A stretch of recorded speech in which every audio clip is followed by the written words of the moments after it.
सत्तेत गेला की मग बदलतो हे महाराष्ट्राच्या शेतकऱ्यांना बरोबर माहीत आहे। पण पहिल्यांदा असं घडतंय बालाजीराव की राज्यातल्या शेतकऱ्यांच्या सोबत शेतकरी संघटनेचे नेतेच का आहेत? या राज्यातले विरोधी पक्ष कुठे आहेत? या राज्यातल्या विरोधी पक्षांना शेतकऱ्यांच्या प्रश्नाच्या बद्दल फारसं स्वारस्य नाहीये का? तुम्हाला संधी आहे या सरकारला धारेवर धरायची, यांनी दिलेलं आश्वासन पूर्ण करा म्हणायची आणि यांना कोंडीत पकडायची। कुठे आहेत तुमचे नेते? विलासजी, मला आपल्याला सांगायला आवडेल की या संदर्भानं काँग्रेस पक्ष असेल किंवा महाविकास आघाडी रस्त्यावरती आहे।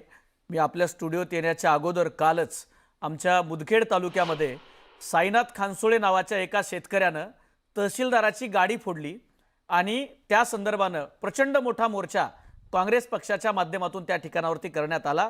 आम्ही शेतकरी कर्जमाफी झाली पाहिजे, कर्जमुक्ती झाली पाहिजे यासाठी सातत्यानं लढत आहोत।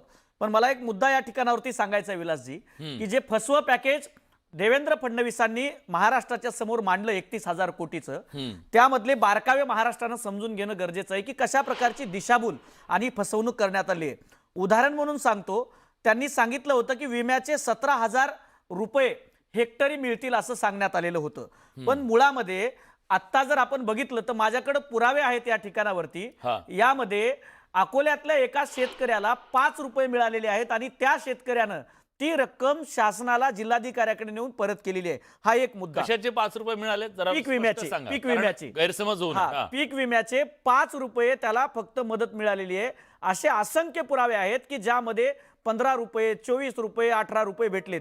एक हाईट याच्यामध्ये सांगतो की जे सरकारनं मदतीचं पॅकेज जाहीर केलं त्यामध्ये मला प्रश्न विचारायचे, इथं सत्ताधारी पक्षाचे लोक आहेत त्यांनी उत्तर द्यावं की जे 31,000 कोटी रुपये सांगतायत त्यात 17,500 रुपये विम्याचे हेक्टरी मिळणार असं सांगितलेलं होतं। उदाहरण म्हणून सांगतो, मी नांदेड जिल्ह्यातला आहे। नांदेड जिल्ह्यामध्ये हेक्टरी संरक्षित रक्कम ही 56,000 रुपये आहे। बीड जिल्ह्यामध्ये 58,000 रुपये आहे। ही संरक्षित रक्कम या वर्षी मिळणार होती। यामध्ये जिल्हानिहाय नुकसान ठरवलं जातं तर नांदेडचं यावर्षी 80% भरपाई मिळणार आहे। यानुसार जर पकडलं तर 80%नुसार 56,000 पैकी किमान 42,000 रुपये हेक्टरी शेतकऱ्यांना भेटले पाहिजे।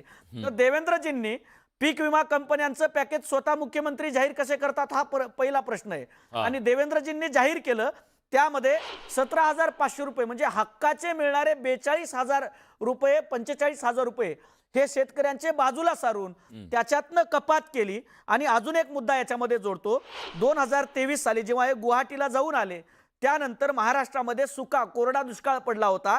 त्यावेळेला 40 तालुके आणि 1036 मंडळांना दुष्काळी जाहीर करून त्यावेळेला एक मदत जाहीर केलेली होती।